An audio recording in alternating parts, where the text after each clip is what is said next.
Olá, sejam muito bem-vindos a mais uma videoaula de Química, aqui no canal Pedro Sami. E nessa videoaula, nós vamos estar corrigindo uma lista de exercícios de revisão para os alunos da terceira série do ensino médio do Colégio Andrade de Figueiredo, o CAF, aqui de Macaé. Então, se você é um aluno CAF, eu aconselho agora que você pause esse vídeo, ok? Faça a lista de exercícios de revisão sozinho e depois venha comigo conferir, certo? O que está aí por dentro de cada resposta. Então, se você conseguiu fazer algumas questões, é o momento agora de você pegar e ver o que você acertou, ver o que você errou e completar aquelas questões que você não conseguiu fazer. Bom, agora, se você não é um aluno CAF, mas você também é um inscrito do canal Pedro Sami, eu gostaria que você, neste momento, fizesse o seguinte, que você pegasse e prestasse atenção nos assuntos que vão estar sendo abordados nesta videoaula. Nós vamos estar falando sobre reconhecimento de propriedades específicas da matéria, classificação de substâncias em simples e compostas, tá? Nós vamos ver alguns processos relacionados a fenômenos físicos e químicos e também como é que é a composição química desses processos. Nós vamos estar falando sobre determinação de estados físicos da matéria através de pontos de fusão e ebulição. Também estaremos falando sobre gráficos de aquecimento de substâncias, tá? Falaremos também sobre carbono e suas classificações e também a classificação das cadeias carbônicas. Ufa, muita coisa, né, gente? Então, venha comigo revisar química através dessa videoaula. E aí, a primeira questão vai estar aparecendo no seu vídeo agora e diz o seguinte. Perceba que é uma questão com um texto base muito grande, falando sobre o processo de produção aí do ferro, né? Então, a gente tem que pegar e em uma prova como a Enem, a gente pularia todo esse texto e ia direto para a letra A. Fala o seguinte, ó. Analisando o texto e o esquema, responda. Qual propriedade específica da matéria está relacionada com a saída de gases quentes presentes no alto forno? Se você consegue responder sem o texto, maravilha. Agora, é interessante ler o texto porque ele vai te dar uma validação melhor sobre isso. Provavelmente ele deve falar sobre isso no texto, ok? Agora, olha a letra B. Dos materiais presentes no processo de fabricação do ferro, indique aquela classificada como substância simples e indique também aquela classificada como substância composta com menor quantidade de átomos. Então, ele quer duas substâncias aí. É muito importante que a gente leia esse texto pelo que a gente percebe, pelo que diz na letra A e na letra B, mas eu já o leria de qualquer maneira. Note que numa prova, economizar tempo é importante, mas estamos numa revisão, numa avaliação escolar. E esses textos bases, às vezes, fornecem muitas informações que podem ficar fixadas, retidas no nosso cérebro e que podem ajudar a gente a ter repertório de redação e mais, adquirir conhecimento além das aulas tradicionais teóricas de conteúdo. Vamos à primeira questão que diz o seguinte. Os principais minérios de ferro são hematita, Fe2O3, limonita, Fe2O3, dihidratado. Então, toda vez que tiver esse pontinho, logo depois, duas moléculas de água, isso quer dizer dihidratado. Magnetita, Fe3O4, inclusive aí presente no ímã, né, que a gente até pegou e falou na aula recentemente aqui. Os sulfetos de ferro, como por exemplo a pirita, FeS2, são abundantes na natureza, mas não servem para a extração e produção de ferro, pois o enxofre é um dos elementos mais prejudiciais às propriedades do ferro e do aço, que é uma liga aí de ferro mais carbono. A extração ou metalurgia do ferro e de suas ligas recebe o nome especial de siderurgia. Após chegar nas siderúrgicas, o minério de ferro é aquecido em altos fornos em temperaturas elevadas, juntamente com cal e carvão. As temperaturas empregadas no processo podem ser superiores a 1.200 graus Celsius. Ao final do processo, temos o ferro gusa, que é composto por um percentual elevado de carbono junto ao ferro. Portanto, são necessários novos processos para a redução deste percentual, garantindo maior ductibilidade ao metal. O processo de redução do teor de carbono do ferro gusa é conhecido como oxidação. A redução do nível de carbono determinará se o ferro gusa será transformado em ligas de aço ou em ferro fundido.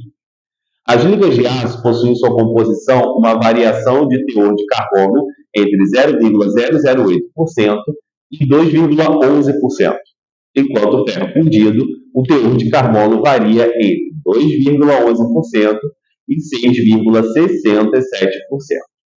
Aí, logo após o texto, ele dá um esquema onde a gente percebe aí, certo? A caçamba, aí nós temos o que nós chamamos de coque, minério de ferro, calcário, tem uma válvula, aí eu tenho aí, obviamente, tudo isso sendo despejado nesse alto forno, aí tem dizendo o seguinte ali, ó, gases quentes saindo, certo? Estrutura do aço, tijolos refratários, tubulação de ar quente, saída da escória, saída do ferro fundido, analise toda a imagem. E aqui eu tenho as reações químicas que acontecem no processo.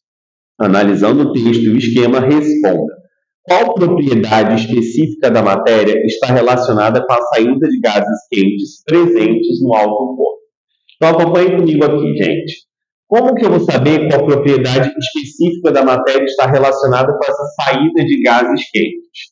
Se você for olhar aí nesse desenho, que está aparecendo em alguma parte do seu vídeo agora, os gases eles são expelidos, certo? E aí a gente tem que notar que o que faz algo ser expelido e flutuando, por assim dizer, é uma propriedade específica chamada densidade. O fato do gás que é produzido nesse alto forno, ele ser quente, faz com que a sua densidade, ela o quê? Ela diminui. E aí ele consegue sair com mais facilidade do forno. Logo, esse gás para sair tem que ter a densidade menor do que o ar atmosférico. Então, tem o ar atmosférico interno ali, próximo, certo, do alto forno. A densidade do gás que sai precisa ser menor que a densidade da mistura de gases do ar atmosférico para ele ser expelido. Então, a propriedade específica relacionada com a saída de gases será aqui a minha densidade.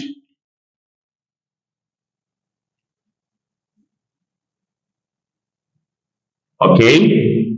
Então, lembrando aqui que essa saída de gases está relacionada com o quê? Com o fato dele ter baixa densidade.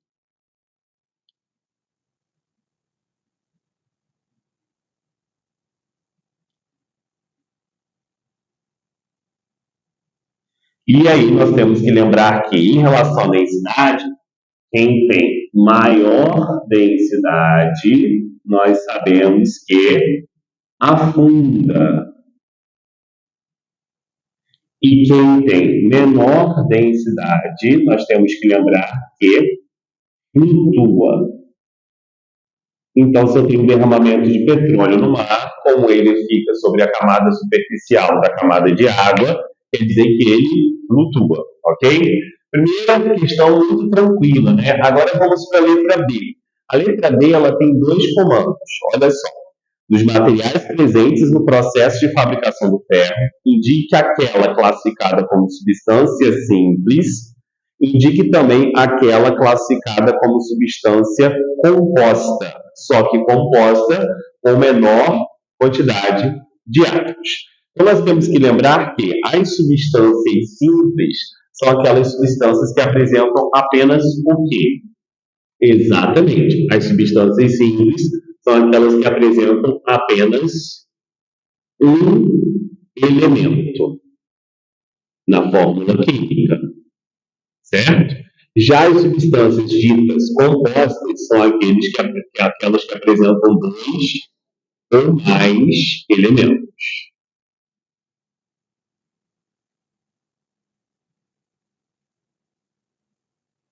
Certo? Logo, o que a gente vai pegar e vai estar fazendo aí? A gente vai pegar e vai estar verificando, certo? Quais dessas substâncias apresentam apenas um elemento. Como é que eu identifico o elemento? Eu identifico o elemento por cada letra maiúscula que eu tenho na fórmula química. Então, perceba aqui, ó, que aqui eu tenho a hematita. A hematita eu tenho o F maiúsculo e o E minúsculo. Então, isso é um elemento. Porque eu posso ter elementos com uma letra e elemento com duas letras. Correto? Então, vamos lá. Se eu tenho aqui o meu Fe2O3, a gente tem que pensar que eu tenho o ferro e eu também tenho aqui o oxigênio. Então, ele tem dois elementos. Então, aqui é uma substância o quê? Composta.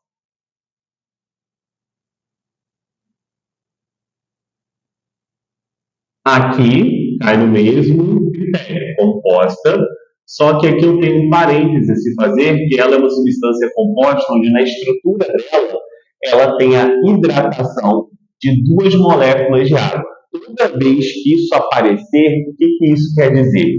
Que ela é hidratada, esse sólido dentro dele lá, desse processo, certo? Sólido dele, existe a hidratação de duas moléculas de água. Então, a gente vai falar que a limonita é o Fe2O3 de hidratado. Ok? Sim? Bom, depois nós temos aí a magnetita. A magnetita também, ó, tem o ferro e tem o oxigênio. Então, novamente, o quê? Composta. Aqui eu só tenho ferro. Então, aqui vai ser uma substância simples. Opa, já achei a resposta da minha primeira. Ele queria a substância o quê? Simples. Então, a substância simples, neste caso aqui, vai ser o ferro. E tem o símbolo aí, Fe. Ok?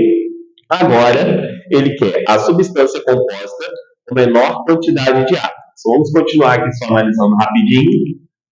A pirita é o ferro com enxofre, então aqui também é o que? Composta.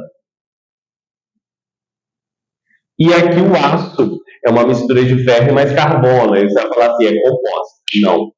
Está vendo que aqui os átomos na fórmula química estão condensados, estão unidos? Agora aqui eu tenho um mais. Quer dizer que esse carbono ele não está na mesma estrutura do ferro, ou como a água aqui, na substância de hidratado. Esse carbono faz parte da estrutura do ferro. Ele está dentro ali da estrutura, mas ele não está diretamente conectado com o ferro.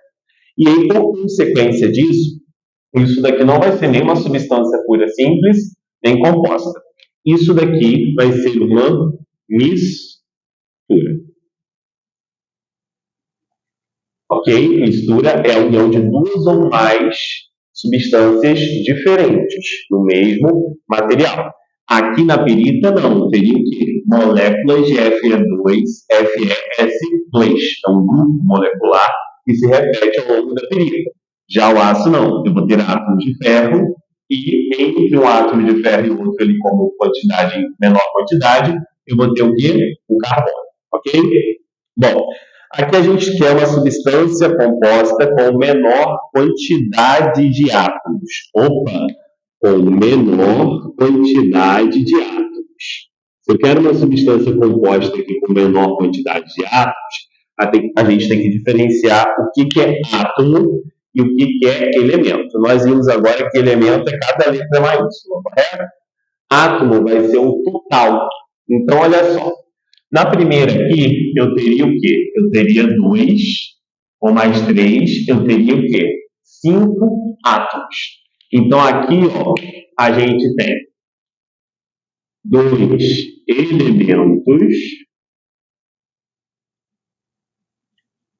e 5 átomos. Aqui, a gente já vai ter o quê? A gente vai ter também 1, 2, 3 elementos, porque o oxigênio é igual, correto?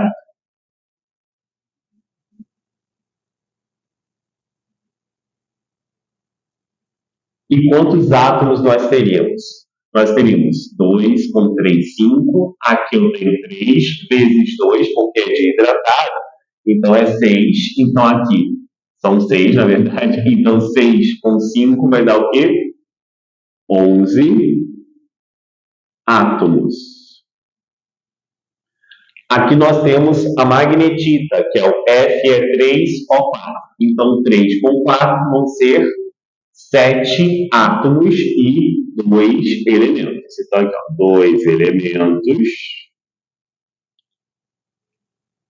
7 átomos. Aqui nós temos o ferro. Então, aqui eu só tenho um elemento e também um átomo. E aqui nós temos a pirita, que nós temos o quê? 2 elementos e 3 átomos.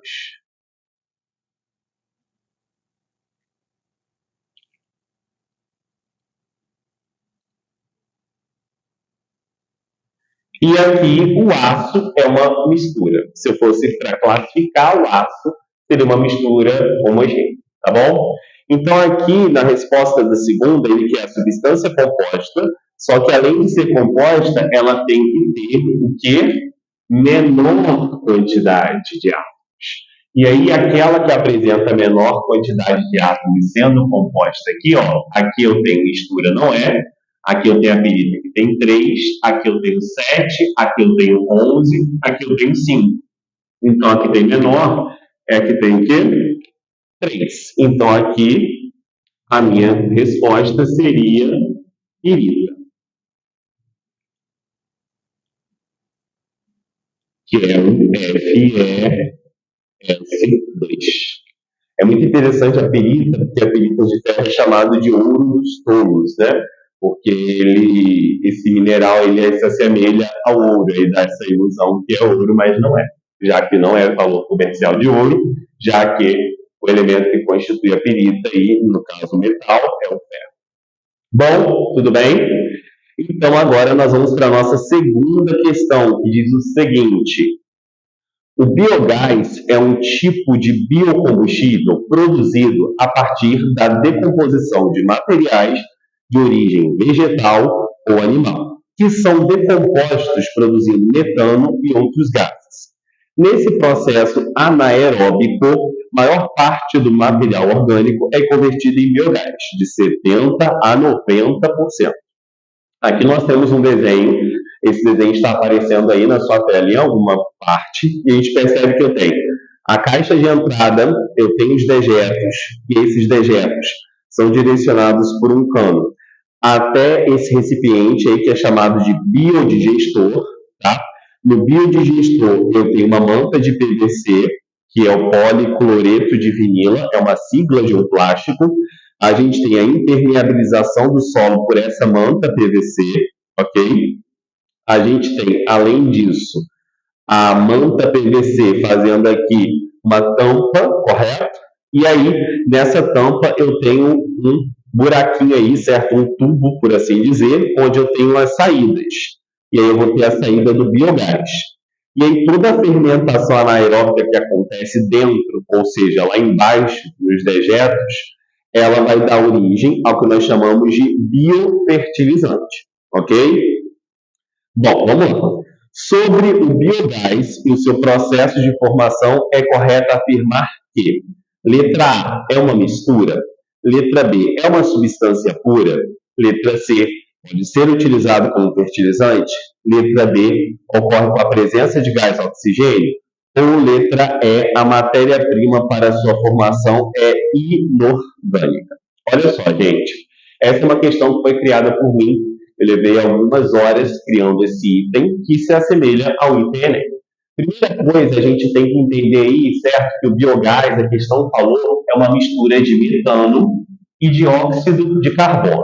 E o que isso quer dizer para a gente? Bom, o metano nós sabemos que aqui seria o nosso famoso CH4. E o dióxido de carbono é o meu querido CO2. Está percebendo que eu tenho mais de uma molécula, mais de uma unidade química formando biogás? Se eu tenho mais de uma unidade química, mais de uma molécula formando material, esse material nunca pode ser considerado uma substância pura. Logo, o biogás aqui, ó, ele vai ser uma mistura. Então, nós já encontramos aí o nosso gabarito, correto? Que seria aqui a letra A. Certo? Mas vamos continuar aqui para a gente entender melhor algumas coisas. A gente tem aqui, certo, um processo que ele disse no texto base que é anaeróbico.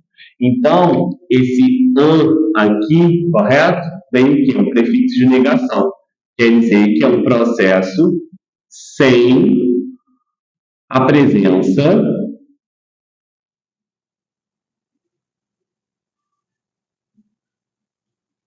de gás oxigênio. E é interessante, certo, saber o nome das substâncias e também as fórmulas químicas, né? Ó, O2 é o gás oxigênio. O elemento oxigênio é o gás que a gente inspira, eu vou dizer, ingerir foi ótimo. Na nossa respiração é o quê? O O2, ok? Então, letra A. Vamos ver e entender por que as outras não são corretas. É uma substância pura? Não. Só seria se fosse um biogás apenas formado por quem? Por metano, ok? Pode ser utilizado como fertilizante? Então, o biogás, ele não é utilizado como fertilizante, mas o texto está falando aí, professor, que tem que o biofertilizante, sim. A parte sólida, após a decomposição anaeróbica, correto? Aí sim, ela pode ser utilizada como o quê? Como um biofertilizante. Então, um bom comentário aí é que o resíduo sólido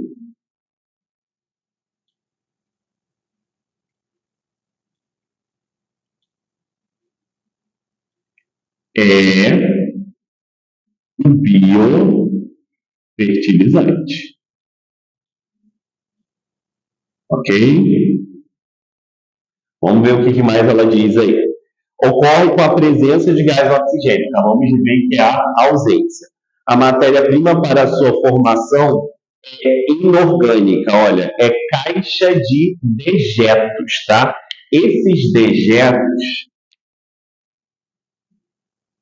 que são utilizados aí por biodigestores são principalmente restos de excretas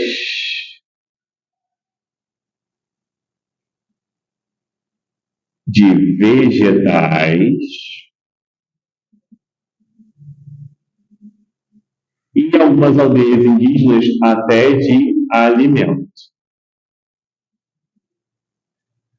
Então, a gente tem que pensar que são restos de excretas, que seriam aí as fezes e a urina, e também alguns vegetais e alimentos mortos, né? Eu vi uma matéria muito interessante no YouTube, no Fantástico, há muito tempo atrás, falando sobre o uso de biodigestores, certo?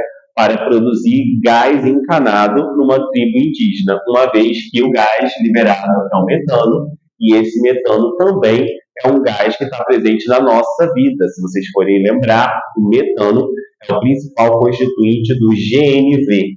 O GNV, que é o gás natural veicular, ele contém principalmente metano. Daí ele ser utilizado como fonte de combustível nessas aldeias indígenas aí que tinham um fogão naquela época, né, bem moderno e tal. Achei bem interessante.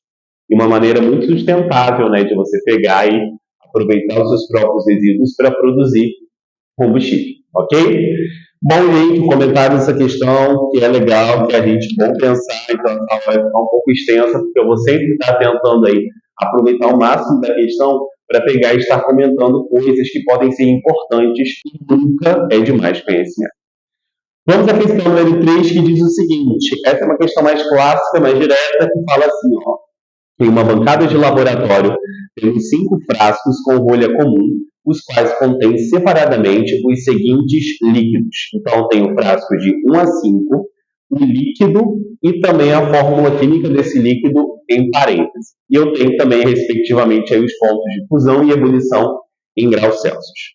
Em um dia de muito calor, a 40 graus Celsius, em determinado instante, houve-se no laboratório um estampido produzido pelo arremesso da rolha de um dos frascos para o teto.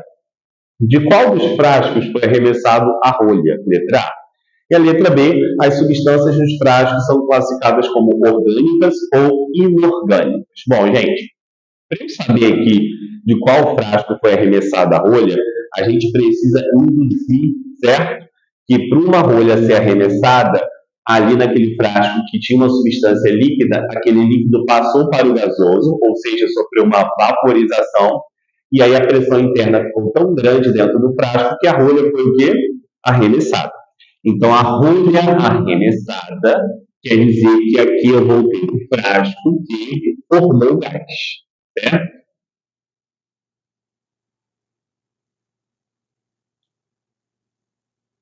E aí a condição sine qua non para a vaporização acontecer, ou seja, para eu formar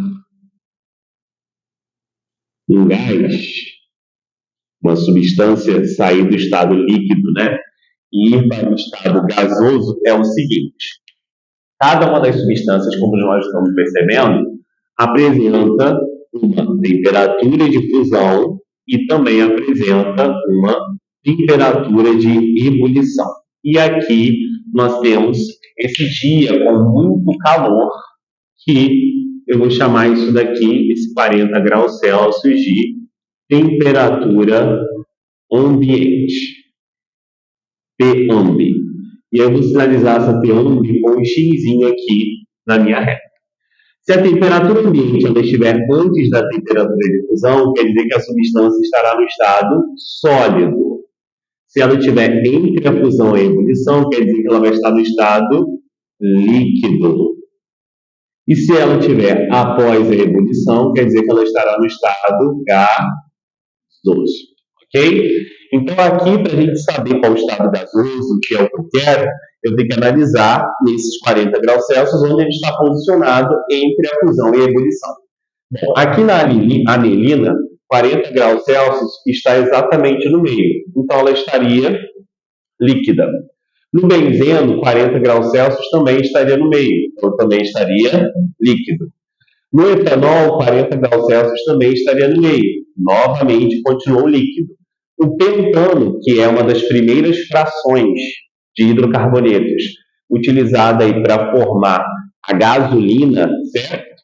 Ela já tem o ponto de ebulição 46. Então, 40 não poderia... 36, perdoe. Então, 40 não poderia estar aqui. Teria que estar exatamente aqui. Logo, o pentano quer dizer que vai ser um gás, que é justamente o que eu quero. Então, o estado físico do pentano, gasoso. Ok? Sim? Logo, já achei a minha alternativa. Qual é a substância? Qual o frasco? O frasco aí que vai pegar e vai arremessar será aqui, ó, o frasco de número 4. Ok?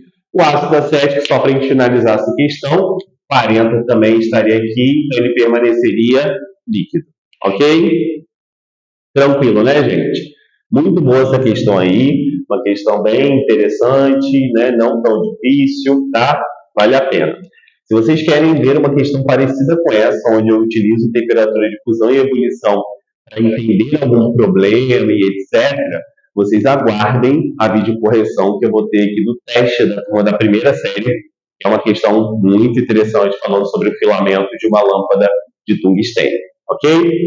Vamos então à letra B, que diz o seguinte: as substâncias dos frascos são classificadas como orgânicas ou inorgânicas. Então aqui, gente, a gente vai perceber que as substâncias orgânicas são aquelas essencialmente formadas por quê?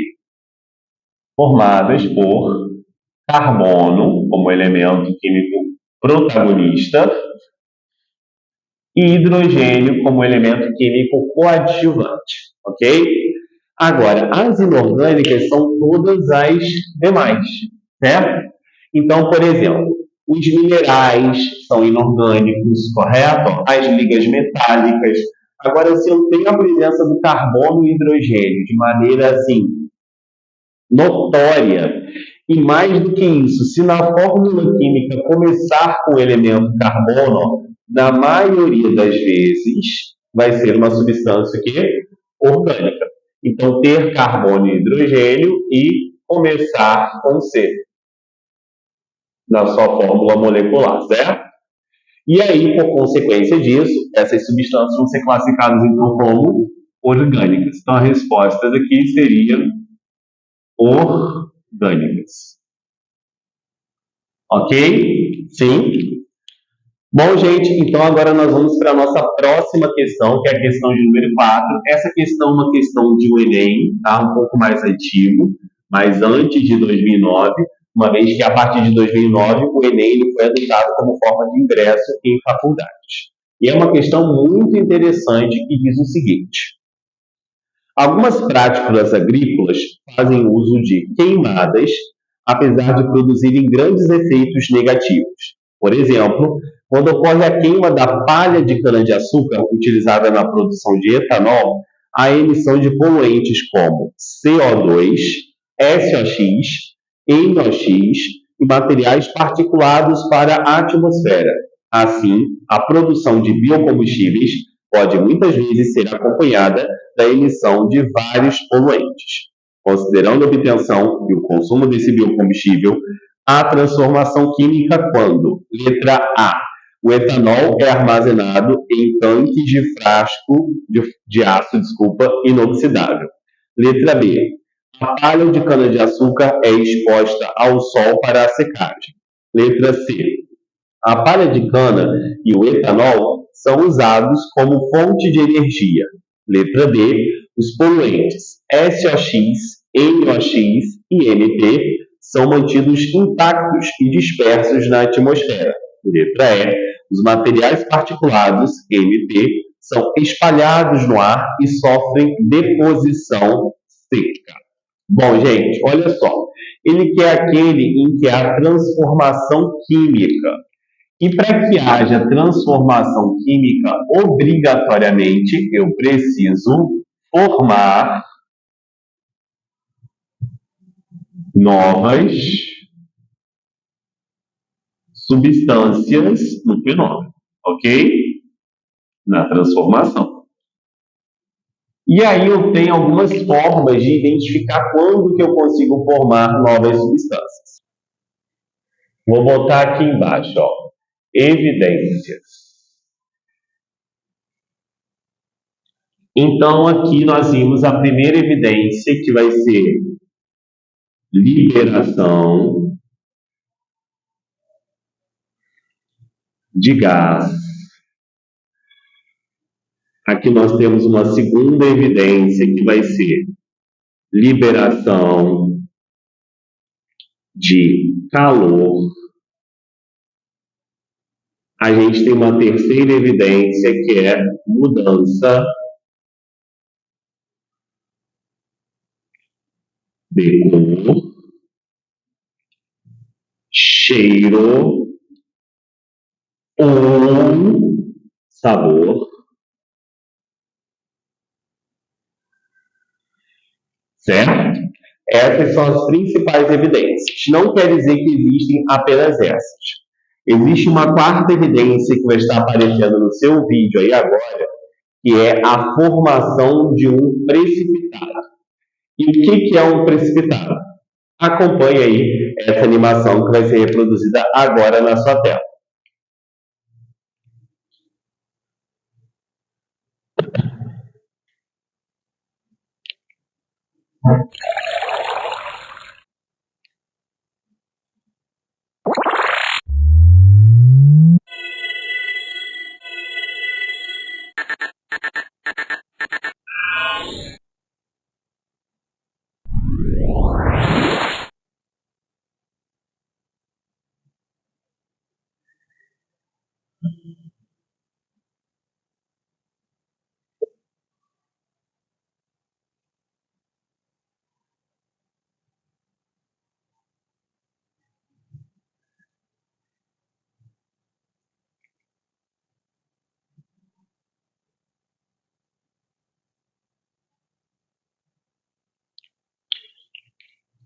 Então, gente, como vocês perceberam, o precipitado é uma substância insolúvel que é formada, certo?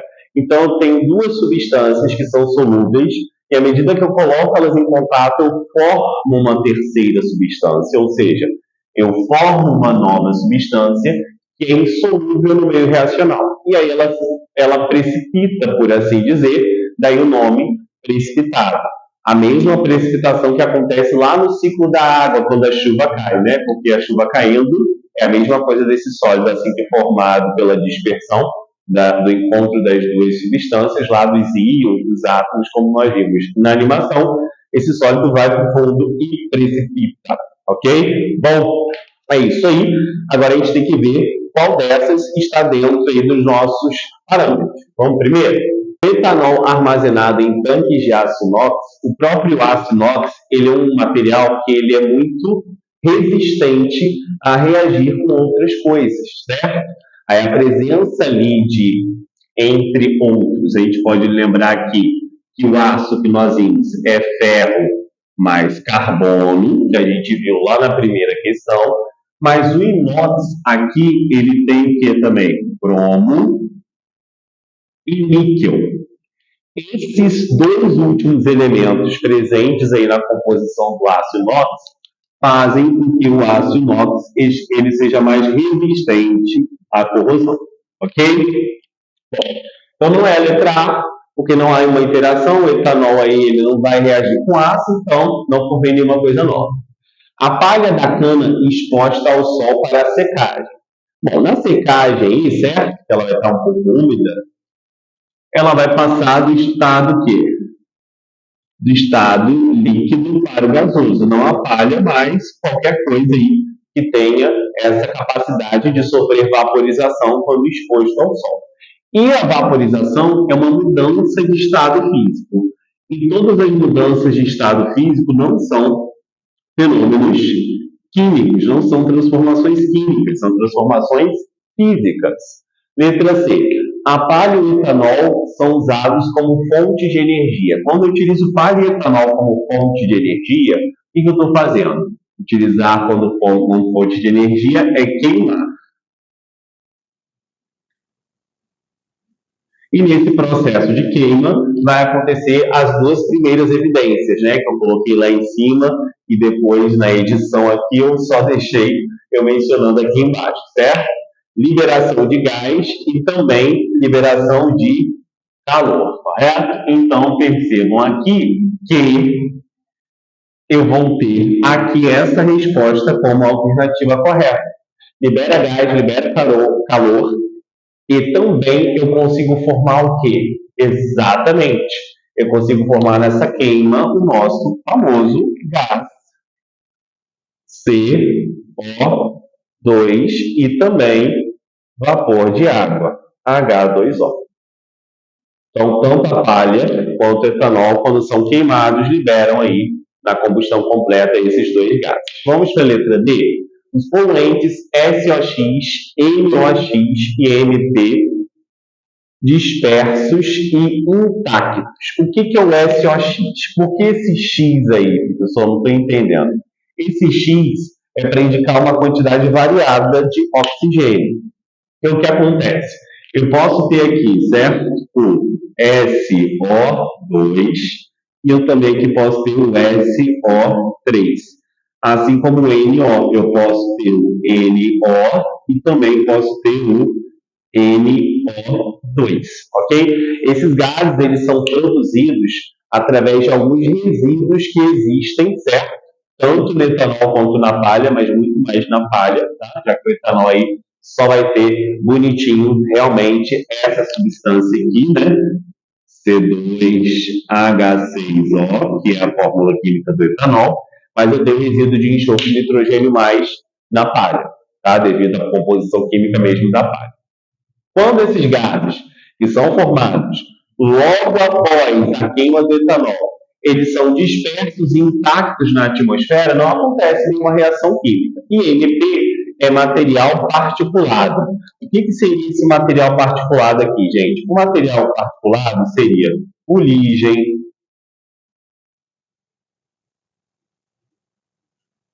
poeira, ok? Qualquer material particulado que esteja o quê? Suspenso naquela atmosfera. E a letra E, os materiais particulados sofrem deposição seca. Esse processo de deposição seca é como se fosse uma decampação natural, tá?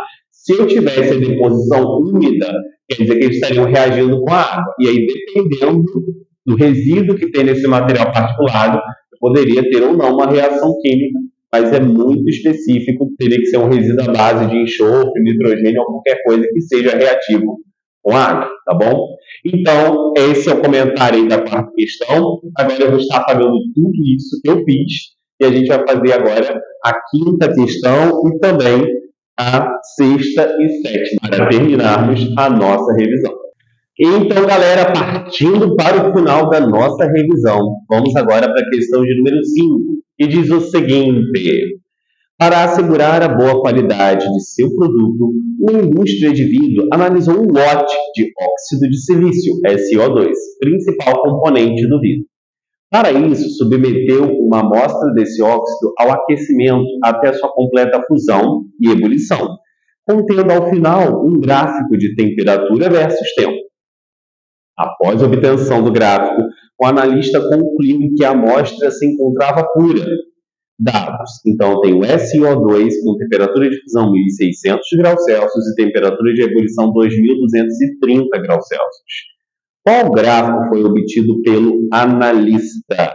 Gente, toda vez que um material, uma amostra de algo, é classificado como pura, como substância pura, qual é a principal característica desse gráfico?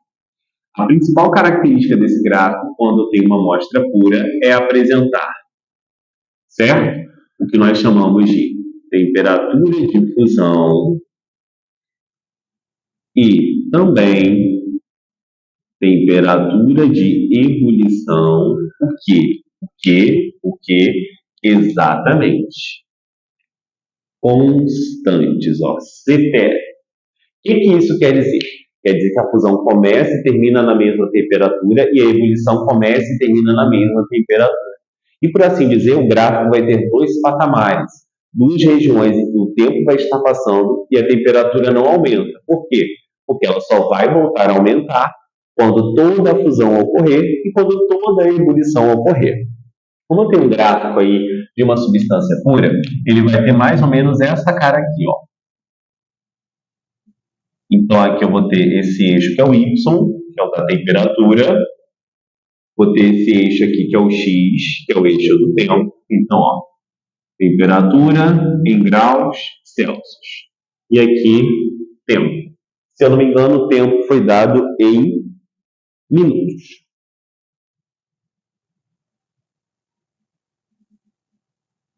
Então, aqui, ó, o primeiro é 1.600, logo após a ebulição 2.230. Então, aqui, ó, 1.600 graus Celsius. E aqui, vou botar 2.230. Ok? Então, o que vai acontecer com essa amostra? A amostra aí, ela vai começar o seu aquecimento. Quando chegar em 1.600, que é a fusão, ela vai ficar por um tempo constante, como eu falei. Depois que todo o sólido tiver sido convertido em líquido, a temperatura vai voltar a aumentar. E quando chegar na ebulição, ela também vai permanecer um tempo constante. Depois, a temperatura volta a aumentar. Então, perceba aqui, ó, que durante algum intervalo de tempo, ela fica constante a temperatura, e aqui ela tem um segundo intervalo de tempo que ela também fica constante a temperatura, depois volta a aumentar. Eu vou aproveitar essa questão para destacar algumas características importantes aqui nesse gráfico, tá bom? Então aqui ela começaria com um estado sólido, aqui ó, sólido mais líquido, aqui líquido, líquido mais gasoso e para finalizar, gasoso. E aí o gráfico que tem essa alternativa, essa diagramação aí, por assim dizer, é o gráfico certo da letra D de dado. Letter D. Ok? Bom, gente, agora nós vamos para a nossa próxima questão, que é a questão de número 6. Acompanhe aí, está aparecendo no seu vídeo. Um dos mais conhecidos analgésicos é o ácido acetil salicílico, AAS. Sua fórmula estrutural pode ser representada por... E aí eu transcrevi a fórmula aqui para a lousa. Letra A, qual é o número de carbonos sp2. Letra B, qual o número de carbonos primários? Bom, gente, para você lembrar aí o que é hibridização de carbonos, você tem que lembrar que ele faz 4 ligações. Elas são uma questão essencialmente de orgânica, né? Então, ali a gente teve um resíduozinho de orgânica na letra B, aqui a gente está na orgânica clássica. Então, olha só, toda vez que tem um carbono hibridizado em sp2, a gente vai perceber que este carbono aqui é um carbono que faz uma ligação dupla e 2 ligações simples. Isso é um carbono sp2. Existem outras hibridizações além dessas? Claro que existem. Então, vamos aqui relembrar. Se eu tenho um carbono fazendo 4 ligações simples, como é o caso desse daqui, a gente diz que a hibridização deste carbono é sp3, ok? Então, esse é um carbono sp3. O sp2 já está ali. E eu tenho o caso do sp, que é quando ele faz uma ligação tripla, certo? E uma simples, então pode ser com outro carbono ou com qualquer outro elemento, tá? Eu só vou botar o carbono no caso do meu espaço. Ou eu posso ter ainda o carbono fazendo 2 duplas ao mesmo tempo. Aí a hibridização deste carbono e deste daqui vão ser ambas sp. Então, sp2 uma dupla, sp ou 2 duplas ou uma tripla e uma simples. sp3 a gente vai ver que são 4 ligações simples, tá bom? Então, como ele quer os sp2, são os carbonos que fazem a dupla. Aqui, para a gente pegar e conseguir entender bem quem são esses carbonos, a gente pega e sinaliza aqui com pontinhos carbonos nos vértices. Então, os carbonos sp2 vão ser 1, 2, 3, 4, 5, 6, 7. 6 com mais 7, com mais 1, 8. Então, aqui eu tenho 8 carbonos com hibridização sp2. Esse é sp3, faz uma ligação simples com esse carbono e 3 ligações simples também com hidrogênio, ok? Bom, agora como que eu vou saber a quantidade de carbonos primários? O carbono primário é aquele carbono que só está ligado a um outro carbono e também a nenhum. Então, pelo menos a um carbono, por assim dizer. Então, esse daqui está ligado a um carbono, ele é primário. Esse aqui também está ligado a um carbono. O oxigênio não conta, só o carbono, então ele é primário. Esse daqui está ligado a 2 carbonos, então ele é secundário. Esse daqui está ligado a apenas um outro carbono, então ele é primário. Esse daqui está ligado a 1, 2, 3, então ele é terciário. Esse aqui, secundário, secundário, secundário e também secundário. Então, a quantidade de carbonos primários que eu tenho nessa estrutura será 1, 2, 3.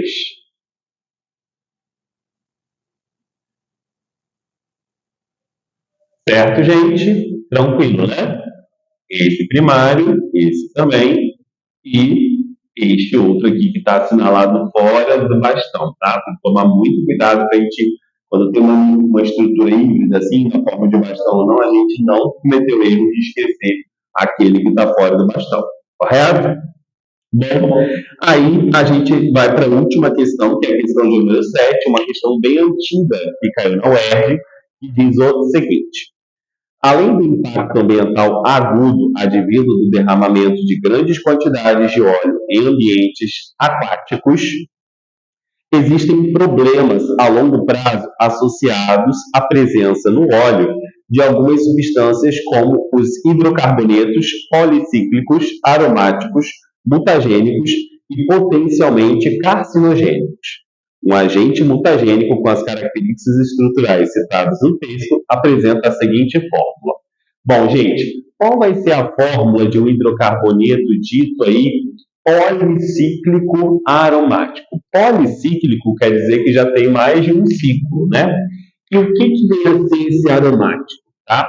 Bom, um composto aromático, gente, a gente vai perceber aqui, correto?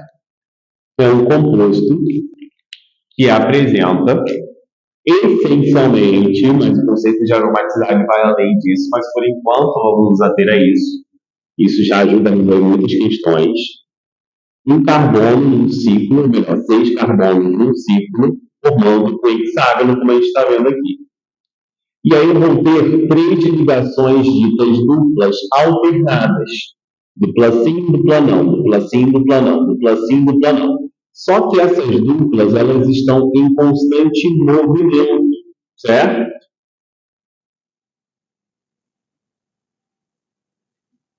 E o fato dessas ligações duplas estarem em constante movimento faz com que essa estrutura tenha 2 possibilidades possíveis de se apresentar. Logo, o que acontece? A rotação das duplas faz com que eu represente isso daqui desta maneira, ó, com uma bolinha. Então, ó, essa dupla vem para cá, correto? Ó. Essa outra dupla vem para cá e essa outra dupla vem para cá. Aqui é a mesma coisa. Essa dupla vem para cá, essa outra dupla vem para cá e essa outra dupla vem para cá. Perceberam? E essa bolinha representa a rotação dessa dupla.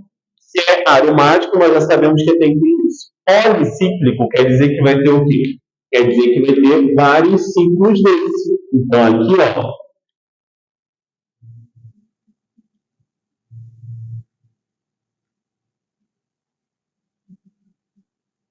E aí, eu vou aumentando a quantidade desses ciclos ou para cima ou para baixo. A única das estruturas, como vocês estão vendo aí no vídeo, correto? Analisando aí, que tem essa configuração, seria a nossa letra D de dado. Talvez tenhamos alguma confusão com a letra C de casa, mas percebam aí que a questão da aromaticidade não aparece em todos os ciclos. Ele percebe aí o quê? A descrição como policíclicos aromáticos. Todos os ciclos são aromáticos. Ok? Então, o mais certo aí, obviamente, letter D. Ok? Então, vou botar aqui o gabarito bonitinho.